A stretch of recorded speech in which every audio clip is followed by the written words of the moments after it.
For me, marketing is a conduit, isn't it? It's to connect people with the product or service. People forget to understand the other side of the argument. It can be a conduit for real good if carried out for the right organisation. You look back now and you can say, okay, those decisions were the right ones to take and the journey that I took was the right one to take. But there's been so many times along the journey where I thought, oh God, what have I done? I take that skill that I've built over the past 20 years and apply it to something that I really believe in. Without marketing, how are you going to make those connections?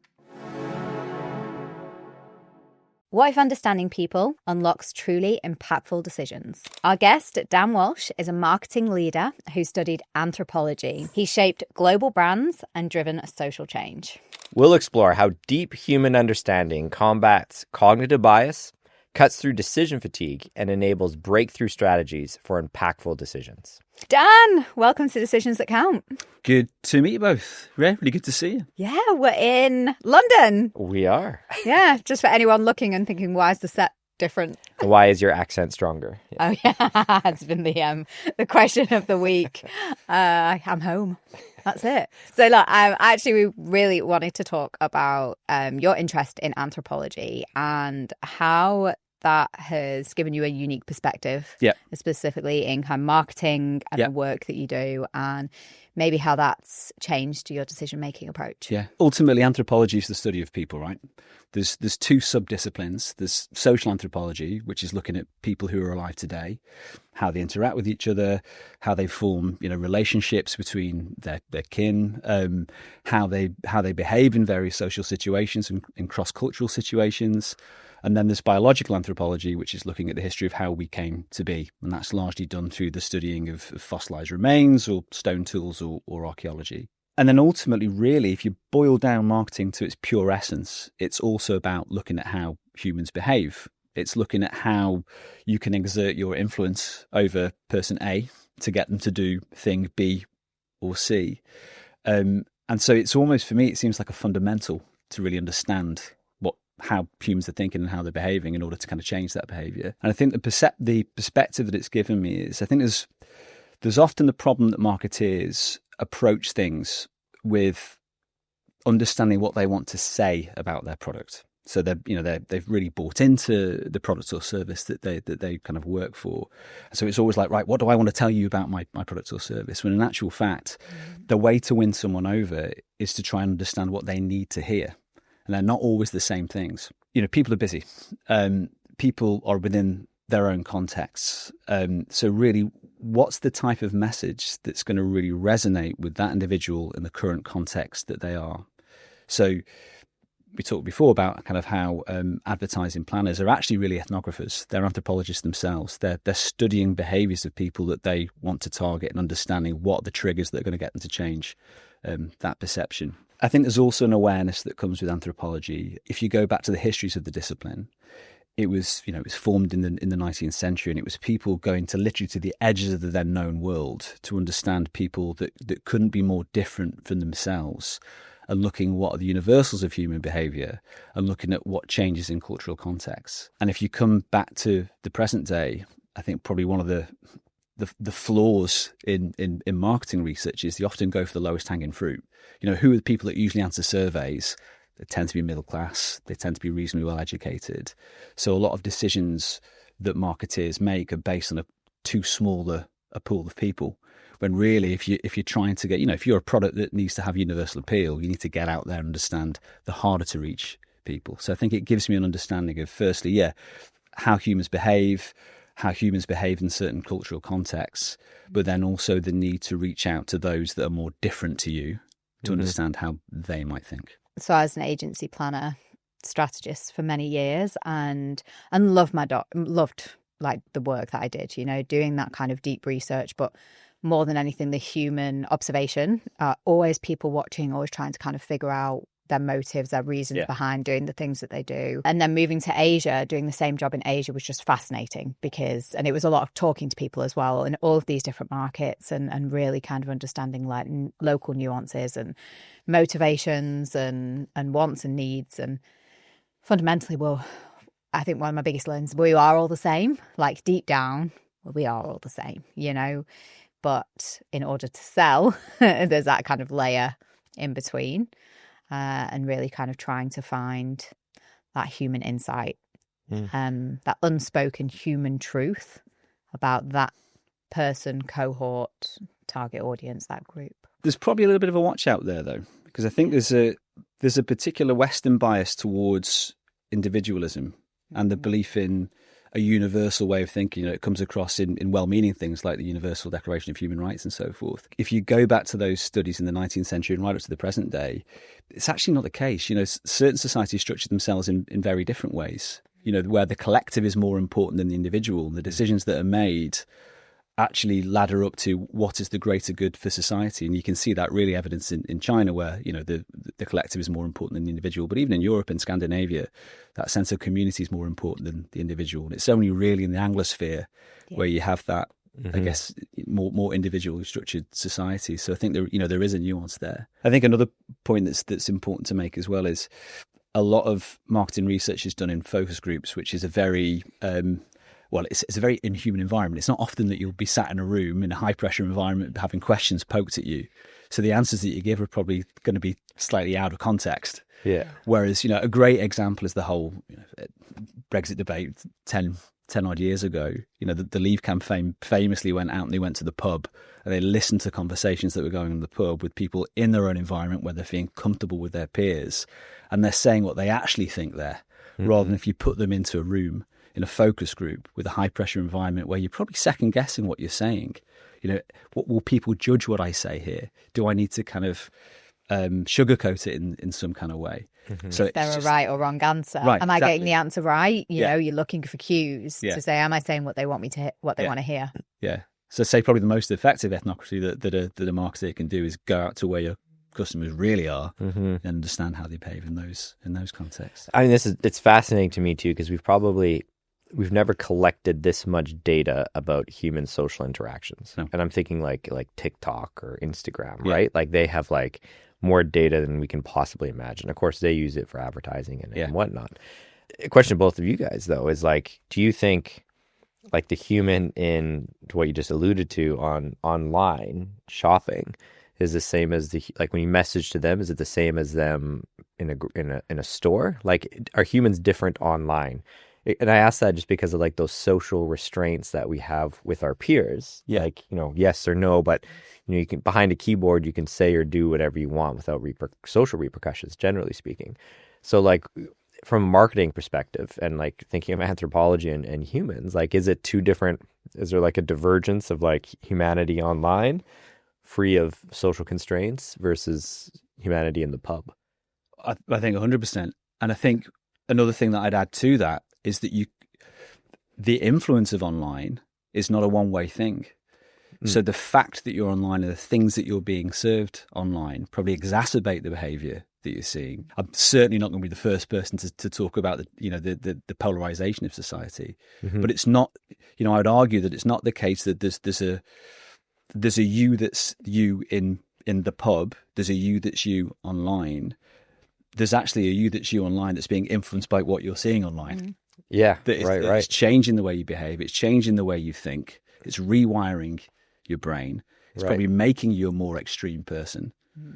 So I don't think you're a fixed individual that's not influenced by what's happening online. Online is shaping you in the very act of being online. You're right. Yeah. No, and that's, I guess, the scary part is it's not passive. Yeah. In Australia, it's all kind of kicking off around the manosphere and toxic masculinity, and there's a lot of male influencers who are kind of saying things like, be a man, work hard, go out, work hard, retire your wife, make sure your wife doesn't have to work. Your wife should come home, and when you get home, the dinner should be ready, everything, the house should be clean. And, that it's coming from a place of this is what real men do. They take care of their family, they bring the money. But what it's then actually doing is taking away kind of women's choice and rights. And there's this whole thing about it. I'm not kind of an expert to speak on it in that space. But one of the facts that really shocked me is that a 16-year-old boy can sign up for Instagram, and within 16 seconds, he is served this type of content. Nuts. And it's, you've got from extremes of Andrew Tate, down to kind of everyday influencers under the guise of it being a good thing for you to kind of take care of your body and have all these kind of maybe unrealistic expectations and the role of a man. Mm-hmm. But like the influence that it's then having on like boys and young men coming through, it's just wild. I think what's really fascinating though is just how complex and interlinked the online behaviours are to, I guess, the state of political change and economic change that's happened over the past 50 years. You cut back to the 1970s, particularly in Britain, where, there was a plethora of well-paid, well-skilled jobs that had a real sense of community around them. You work in a coal mine, it's really hard work, but you have your group, there's that group identity there, and you'll feel fulfilled because you can see what you're working towards, particularly if you work in a car factory, you work in a steel factory, you're producing something really solid. Those jobs are pulled away in the 1980s. You've got a whole generation that have lost their sense of worth. Why am I here?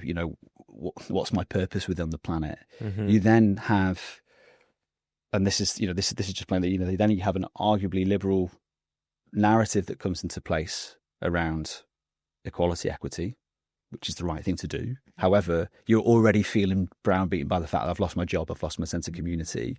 Now I can't support my family, and this person's coming in here. People forget to understand the other side of the argument. And, yes, the Andrew Tate stuff is abhorrent. Yes, the stuff around toxic masculinity is terrible. Unless you try and understand where it's coming from, you're not going to solve the problem, and you're going to push people further apart. And that's where the polarization thing comes in again. If I'm feeling disaffected and then I'm served this kind of stuff, wham, it's going to make matters worse. Again, this is where the anthropology piece comes in. Understand the individual, understand why they're feeling the way they are. If you're ever going to try and reconnect people, you need to understand where they're coming from. We're understanding why that's resonating with them in the first place. Yeah, exactly. Mm-hmm. Yeah, it's been some amazing podcasts.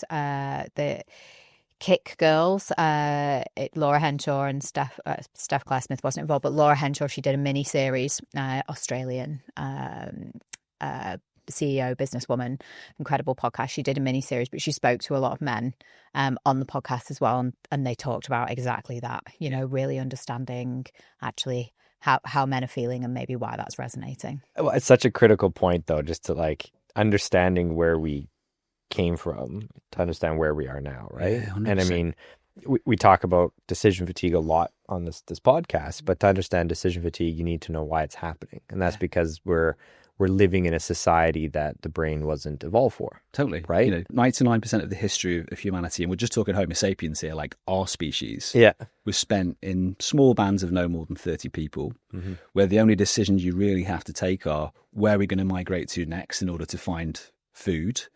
How are we going to survive the harsh conditions of this winter? Where are we going to find shelter?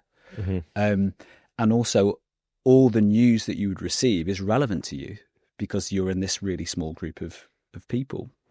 So our brains are still wired in this way.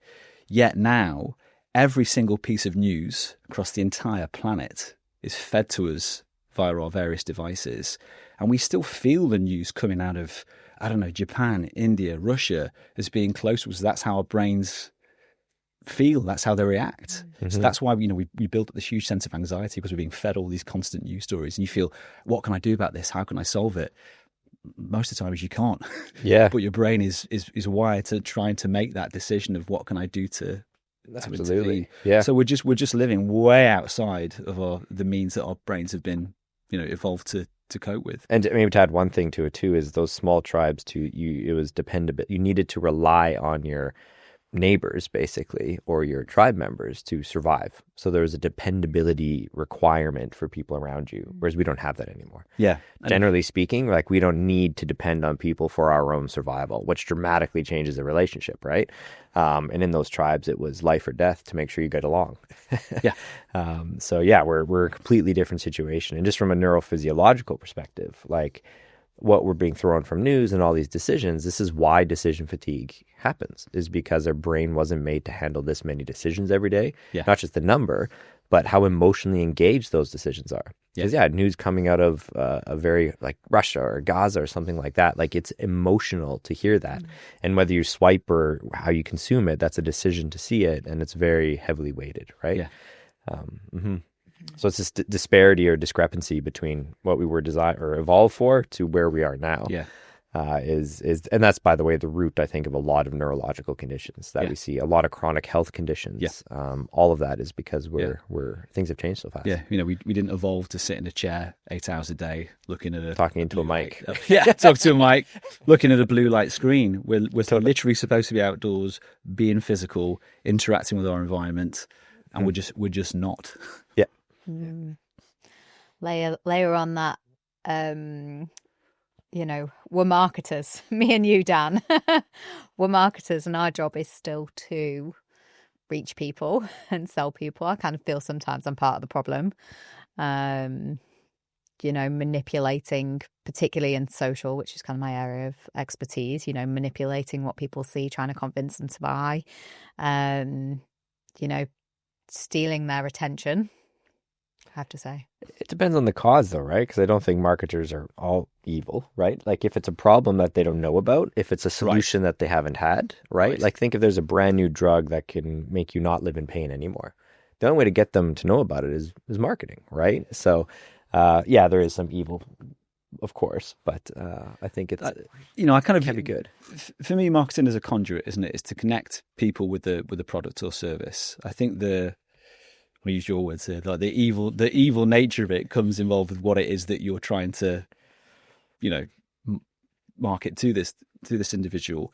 And I think, my journey's gone from the commercial end of things through to something that is a lot more purpose-based, because ultimately my reasoning was, so I'm not a believer. I don't believe in any kind of afterlife or anything like that. And I'm figuring, okay, I've probably got 80 to 90 years on the planet if I'm lucky.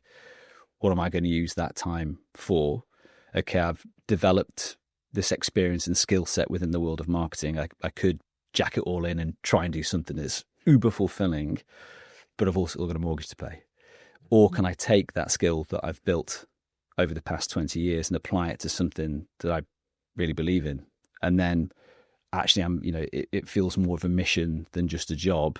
And I'm using the marketing skill set for good because I'm connecting people with an organization that I think is driving really positive global change, King's Trust International. Mm-hmm. So I guess I disagree with the premise that all marketing is evil. But it's more, it can be a conduit for real good if carried out for the right organization. Absolutely. And I don't think a lot of the problem, like social media, is not from companies advertising. Like I've never seen an ad being like, whoa, that's totally inappropriate. Whereas it's these influencers and stuff, right, that are like a lot of the social issues, like you mentioned, so I don't know who those people are that you mentioned, but like toxic masculinity or whatever you call it, right? Like those are actual people. It's not a company behind it, right?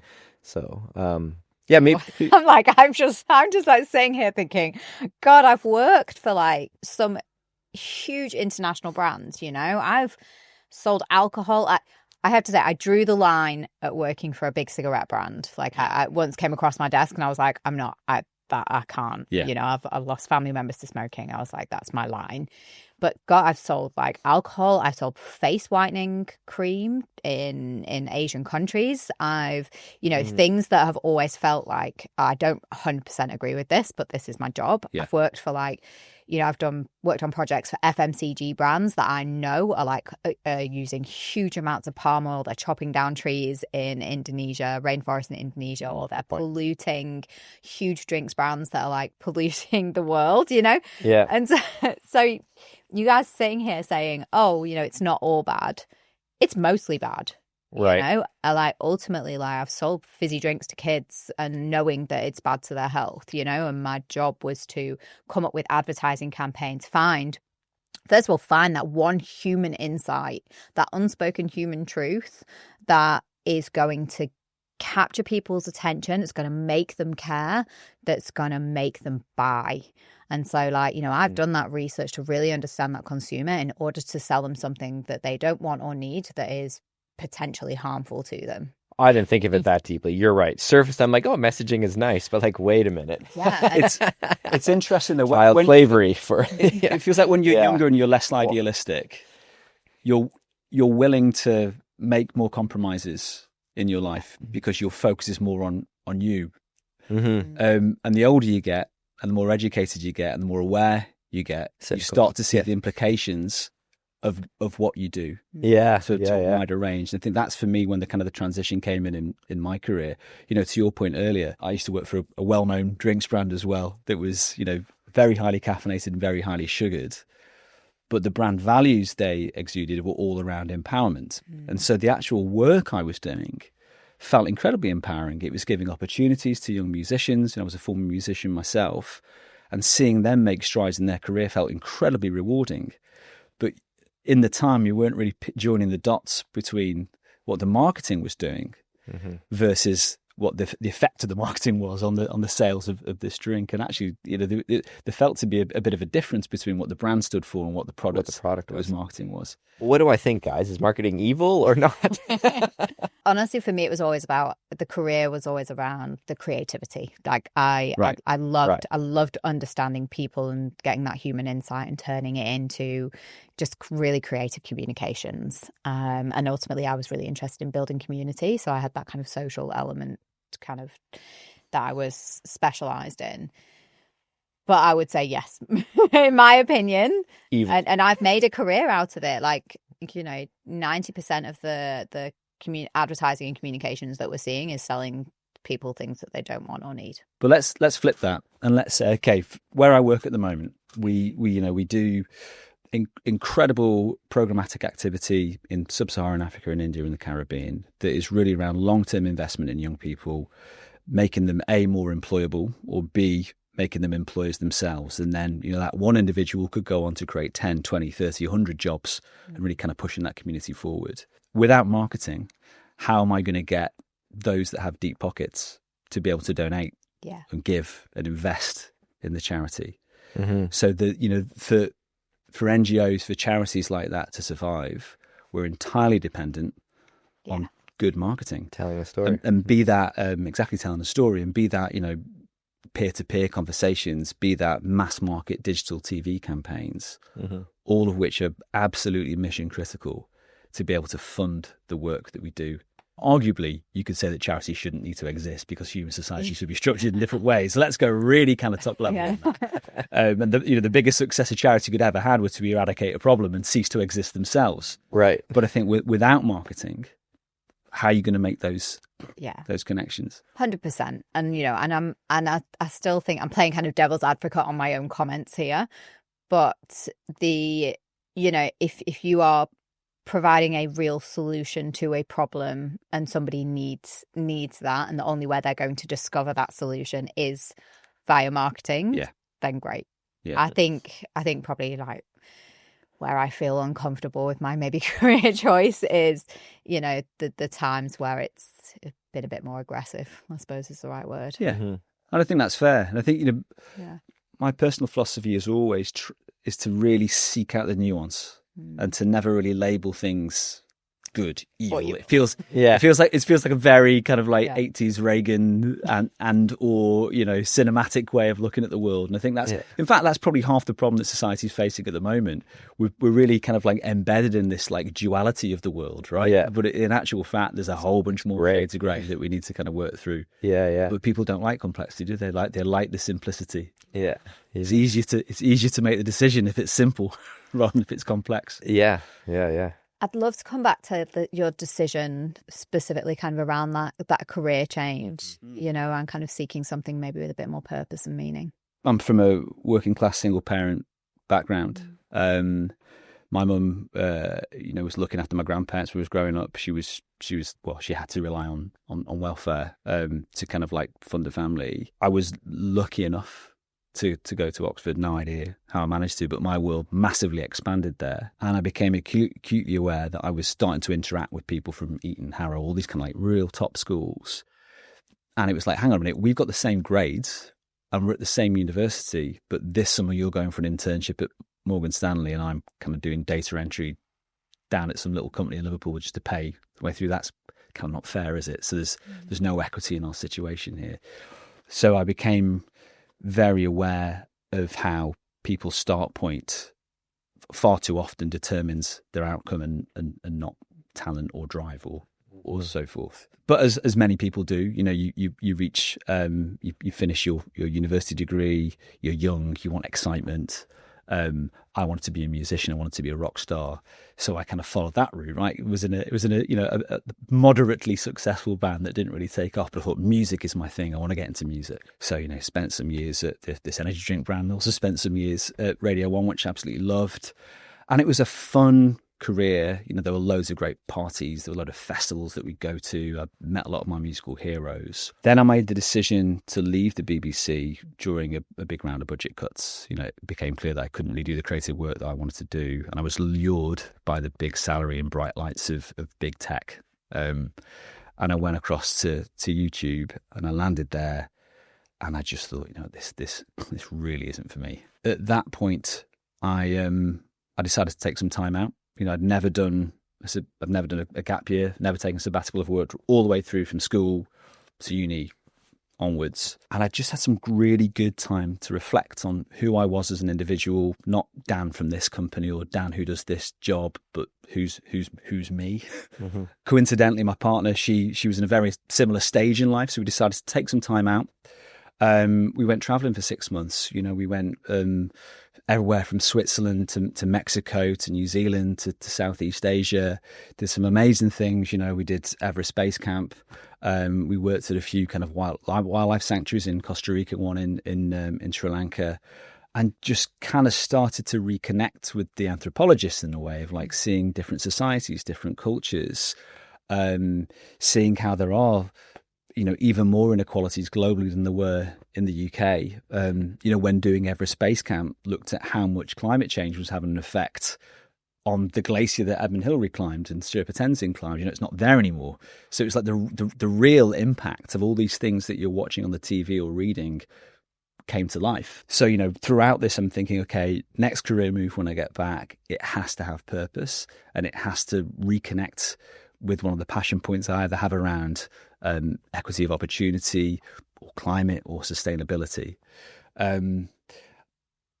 We get back in December 2019 and there's news reports of this kind of like scary new virus that's coming out of China, and thinking, whoa, hope that doesn't make it over to Europe. And then lo and behold, it hits. And a planned 1 year sabbatical turned into a little longer than originally planned. But, I kind of filled it with as much kind of creative activity as I could. Did a new record with the band, did an illustration project that was loose, because I do a little bit of art on the side, which was loosely based on the idea that there's a lot of young little toddlers that are probably bored being little monsters at home. They're trapped in with their families. So the idea was, a young person writes in through their parents and describes a monster. This is before AI could do the job. I would paint it. Then the parent would give the money to NHS charities together, and that kind of snowballed. There was a load of kind of creative projects that were going on, but again, aware that I really need to get back into the world of work, as there's a mortgage to pay. Mm-hmm. And so the first job I had when I got back into work was really aligning with that sustainability, green tech passion point that came from the whole Everest climb, and that was at OVO Energy. But then really what got me onto the current track, I was approached by a recruiter about this charity called Speakers for Schools. And Speakers for Schools was set up by Robert Peston, who you may know is a political journalist on ITV, with the fundamental mission of trying to create equity of opportunity for those kids that go to state school to those that went to private school. So trying to create the type of work experience opportunities that my friends back in the day that went to the top schools at Oxford got to do, and also try and get those high profile speakers into schools to inspire young people and show that, you too can make it, you too can progress if you're given the right outlets. Mm-hmm. Hugely rewarding 2.5 years there. Worked on a major campaign around getting work experience into the manifestos, the major political parties going into the general election back then. And the good news was we were successful with that campaign. Labour put it on the manifesto and then it went. And so, hopefully that will start regaining some of that equity of opportunity that was lost under a previous government that took it out. And then really it was time to move on again. And this took me to the latest role at King's Trust International. And I think, taking that idea of equity of opportunity to a global level and saying, just because you happen to be born in Lagos, Nigeria, and are incredibly talented, or incredibly entrepreneurial, and incredibly have vision, why should you be in any way disadvantaged than if you grew up in inner city London? And ultimately, that's the ethos of the charity is to try and solve the global crisis of youth unemployment by creating the type of programmatic activity that will train these young people up. And that's why it's very important to market to people to fund these campaigns. Yeah. No, it's incredible work. It's a great story too, just because a big thing for our podcast is try to like reignite people's belief in the power of their decisions, right? And I mean, and it's a wonderful story, and you can tell just from how you speak about it that it was the right decision, right? Just the passion coming through when you talk about your work with charity and sustainability. And it came down to one decision. Instead of just being caught and going through the motions, is you actually you made a very clear, quite dramatic decision to leave work and go on the sabbatical, which gave you space to understand that. But I love it just because it shows that like a decision can change everything, and that your trajectory of your entire life is different. And it sounds certainly like for the better. So it's interesting, isn't it? Because you look back now and you can say, okay, yes, those decisions were the right ones to take, and the journey that I took was the right one to take. But there's been so many times along the journey where I thought, oh God, what have I done?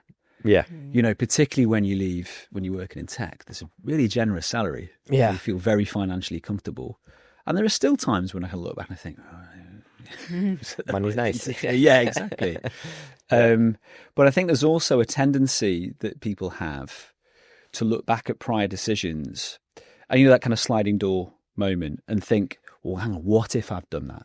If I go back to musician days, we were offered a gig supporting Mando Diao, who was a big band from Sweden at the time. We couldn't make it. Oh, if we'd only done that gig, I'd have been a rock star by now. But no, hang on. What? Okay, let's just say that we did do the gig and we did get a record deal. I'm now 44. How many bands are still going by the time they're in their 40s? How many have been dropped by the label? How many then unemployed? How many then don't have careers because they've spent the time being a musician?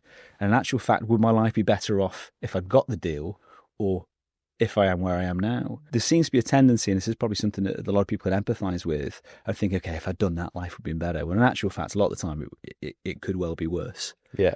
And so ultimately, I think the older you get, the more informed your decisions are because you've got more experience. And so you probably, give or take, the decisions you've made are the right ones for you eventually. There's that kind of idea of the grass is always greener, but to appreciate the decisions that you've made and where you have led you to where you are today. Yeah. Like I always think on here, I think one of my biggest learnings with doing the podcast and working with Shawn is that it's not about making better decisions. Like you're always going to make good and bad decisions. I think just with the cognitive overload that we're all facing, it's just trying to actually be more intentional with your decisions. And be kinder to yourself about the decisions that you've made. It's very, very easy to beat yourself up about a decision that you've made that didn't go the right way. Yeah. But I don't think anyone ever goes into a decision thinking, I'm going to make a bad decision today just to mess things up, right? The majority of the time you're doing it because the best intent there. And just going back to that kind of grass is greener thing, there's probably, there's probably an evolutionary reason for that, because unless you can envisage an alternative future where things might be better, why would you ever pursue something different? You just stay put, stay where you are, not move on. And I think that's probably one of the things that makes us as a species different than any other animal or any other kind of like prehistoric human. The ability to envisage an alternative reality is something I think is pretty unique to Homo sapiens. Yeah, as far as we know. I think a lot of people do choose not to make a decision though. There's that kind of fear that sometimes they're like, actually it's safe for me to not make a decision. It's safe for me to stay in this job rather than move on. It's, it's safer. And I think that can hold a lot of people back sometimes. Yeah. And I think it's just, but you get like society so fast. And I think I like what, it doesn't need to be as dramatic as a year sabbatical, but like just giving yourself space to make a decision too, right? Because you're so overwhelmed with everything that life is, right? Yeah. And sometimes you need that gap. And we've talked with traders who like day traders who even walking in the field for 20 minutes is enough of a space to make quality decisions. Yeah. Right. And I think sometimes we just don't give that space, that rest for our brain to really think it. And I think also knowing which decisions are the decisions that you should take and knowing which decisions you should delegate to your team because they may be you have the better skill set to be able to make that decision for you. There's kind of 3 loose rules that I like to apply to my decision making. Not saying that I always stick to them, but in theory I'd like to do it this way. One is understand which of the decisions that you should make, which you should delegate. Understanding that don't overcomplicate things. Particularly the older you get, the more experience you can get. Trust in your experience of making decisions to this point, because the more you overanalyze, the more you try and sense check every single possible outcome, you're never going to make that decision. You become overwhelmed. And I guess, the third is put your phone in the room, switch it off, get rid of the distractions that are very easy to have around you, because otherwise you're not going to have the cognitive space to be able to make the decision. If I'm working from home now, often I'll leave my phone purposefully in another room so it's not within arm's reach. We'll switch it off. Yeah, I love those. We talk a little bit about wisdom as well. Like you've spoken to me before about, like, I don't know, some decisions just get easier the older you get because you've got more wisdom, you've got more experience. A decision that you've agonized over in your 20s, like, just feels easy in your 40s. Yeah. In simple terms, especially when you have your second kid.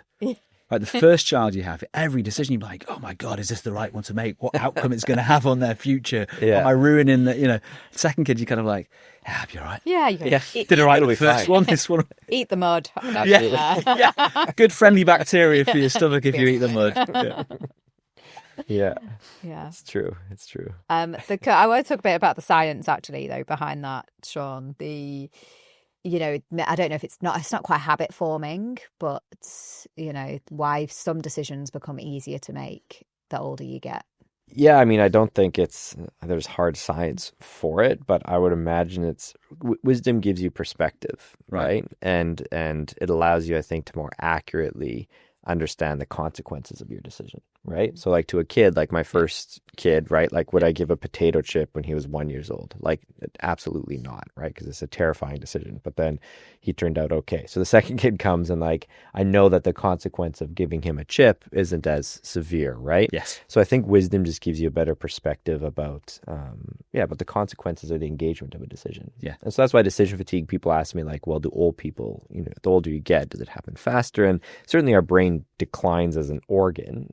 Like we peak in our early 20s, like we're all well over the curve, right? Like 40, there's big changes and there's that decline. But at the same time, we do have wisdom to help us navigate the complexities of the world much easier and more accurately, understand consequences to us or our children. And I think also to that, decisions stop being about perceived realities that you're imagining, and they become more based on, okay, well, I did that and I know what happened. Yeah. So they're more solid. They're based on experience and not just, imagining what might happen. I think maybe the cynical part of me though too is also as you get older, you're like a chip for like I don't care about that. Like I got to worry about my mortgage, right? Like yeah.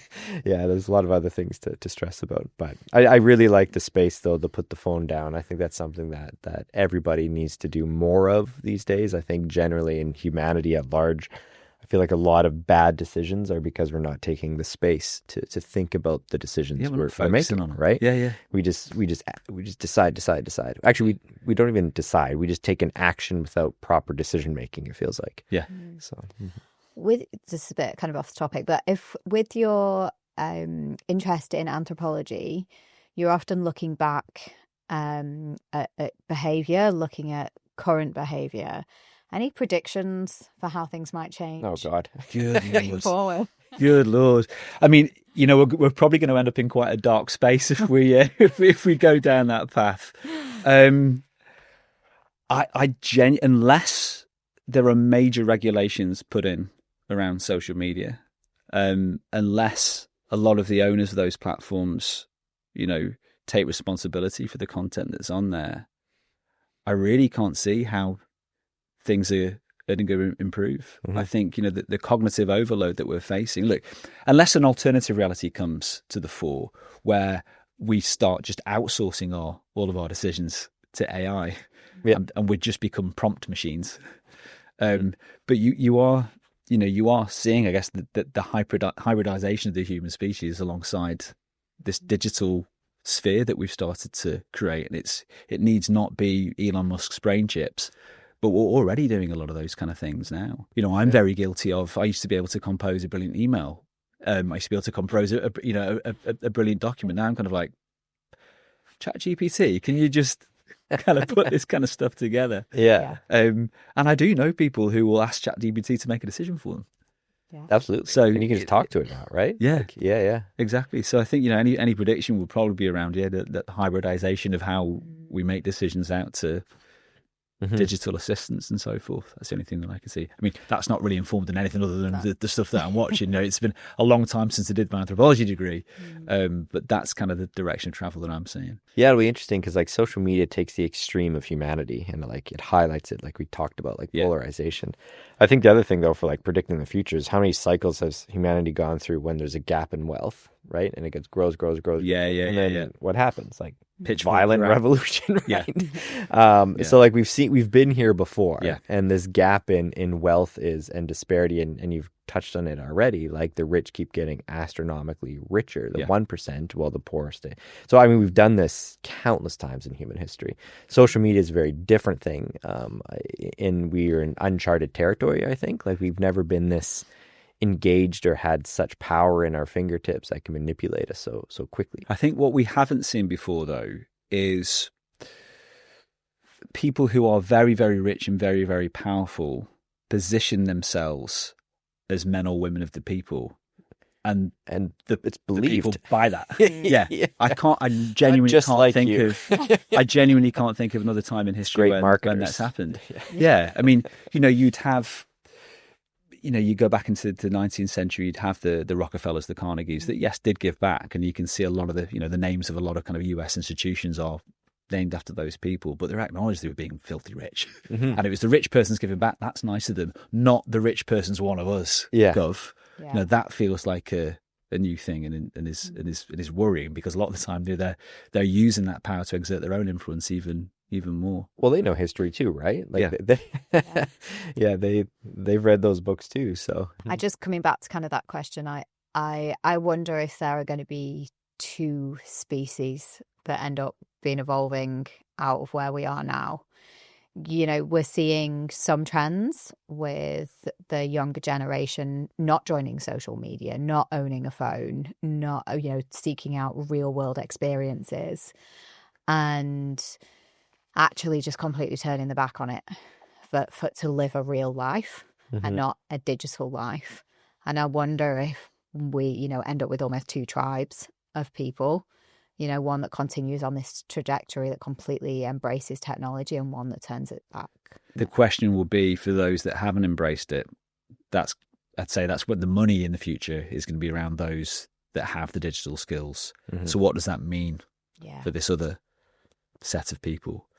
I think, unfortunately, the size of the global population now means it's really kind of impossible to fully separate yourself off from the global majority. We're ever more interconnected. I think, if we go back to pure biological anthropology as well, though, the rate of evolution is reasonably glacial, right? So, I think you see films like Wall-E, where you have humans are short, fat creatures with very short, with little tiny hands that float around in mobility scooters. That's not going to happen. I think the main drive revolution is obviously sexual preference, and I don't think anyone would choose to go down that path. So I think on a biological scale, there's going to be no real changes for millennia. But what we are going to have to do is try and adjust cognitively to the new environment that this biological vessel finds itself in, and that's the really tough part. It's how much can this biological vessel take, though, and this is what we're seeing with decision fatigue. Is like we're already pushing our brains to the absolute limit, and this has been 10-20 years. You don't know what the impact's going to be. Is it going to be higher rates of dementia? Is it going to be something else? What is the impact of what we're doing now going to have on us in 10, 20, 30 years? And that's a really fascinating point. Dementia is obviously massively on the rise. My much loved uncle of mine has been diagnosed with Alzheimer's. How much of that is due to the fact that people are just simply living longer now, and they would have got dementia anyway, but they died younger in the day? Or how much of it is based on the demands that we have on our brains with the amount of decisions we have to take? I don't know. I mean, you're probably better advised than me to talk through why, but I'm really interested to. Yeah, I mean, I think I'm definitely in the camp that these complex, like neurodegenerative conditions like Alzheimer's is probably like a syndrome. It's not one cause. It's a lot of different rivers leading to the same ocean. So yeah, maybe it's activity, stress, high blood pressure. People call it diabetes type 3. Like there's a lot of different ways, but it just ends up manifesting in what we know as degeneration, which is just like your brain cells, technically speaking, like could last forever. They're basically post-mitotic. They could be an immortal cell, kind of, theoretically, of course, because they don't divide. It's just the stresses of everyday life, for sure. I think, though, at the point, too, and we've talked to, like, musicians and folks like yourself, which is wonderful, but I wonder, like, what the hell's the point of it all if, like, we have social media and we're faster and all these things, like, we're losing a lot of our humanity? And a study just came out, which I referenced to you, and I actually posted on LinkedIn. I'm like, oh, this is going to change minds. This is such an important study, and no one paid attention. But the study showed that just getting people off their cell phone for, I think it was like 2 weeks. They still had their cell phone, but no internet. Yeah. And for 2 weeks, and they monitored them. And for the people who were depressed, actually just getting off the internet for 2 weeks was statistically more effective than a antidepressant pharmaceutical. Wow. Like, you think you're getting happier by being on your phone, but it was more powerful just to put it down for your happiness and health than a pharmaceutical. Yeah. And so it's crazy because we're going so quick. We're not focusing on what actually makes us happy. Like governments as an output, and I think Nepal's the only one that actually has happiness as like a metric. Bhutan, isn't it? Bhutan. Yeah. That's as an output for happiness. Yeah. Right. Like, what are we chasing if not that? Yeah. I mean, I couldn't agree more. And if I think back to when I'm at my happiest, it's when I'm with my kids, but also it's when I don't have phone reception. And, go to North Wales, I'm out in the countryside, I'm up Tryfan or Snowdon or one of those mountains like that. I'm not looking at my phone. I'm just living in the moment, seeing the beauty of nature. Yeah. And again, it goes back to 99.9% of human history. We lived out in the wild, hunting, foraging, interacting with nature. And we've just removed that. We focus our entire lives around a, 9:16 screen. It's just terrifying. I can absolutely. And that human connection, like I just keep going back to it from that tribe thing, because actually one of the major predictors of developing dementia or Alzheimer's even later in life is social connection. Yeah. Right. And out west, what we do, like people get old, and what do? We send them out into the country, right? Yeah. Into a retirement home, which is kind of the opposite of we should. So humans are geared biologically for connection. Yeah. When we don't have it, our physiology suffers. Yeah. That connection, I think, and I don't know if it's replicated online. I still think there's something we're lacking there. There's something missing. There's the tactile nature of human interactions not there online. Conversations stunted online. Send message, wait a few seconds, reply comes in. There's not that kind of like interplay. There's not that kind of, conversational dexterity that happens when you're in person with someone. So clearly there's elements lacking. I love this conversation. It's been amazing and it's gone far too quickly. But thank you, Dan, so much for coming in to talk to us. Thank you. It's been fascinating. Yeah. Oh, such an interesting topic at large. We covered a lot. Yeah, we did cover a lot. We really, really appreciate it. And to everyone still kind of watching and listening, thank you so much. If you've got any questions for us, add them in the comments. We'll get Dan to respond. And maybe, I think, honestly, I'd love to actually speak to an anthropologist like themselves as well. I think your special interest is absolutely fascinating. If you know anyone, let us know. It'll be amazing to talk to. And I think the more episodes that we do, the more when I sign off and say make every decision count, the more it's like catching. The more I'm feeling it. Really thank you so much for listening, and we'll see you next week. Bye.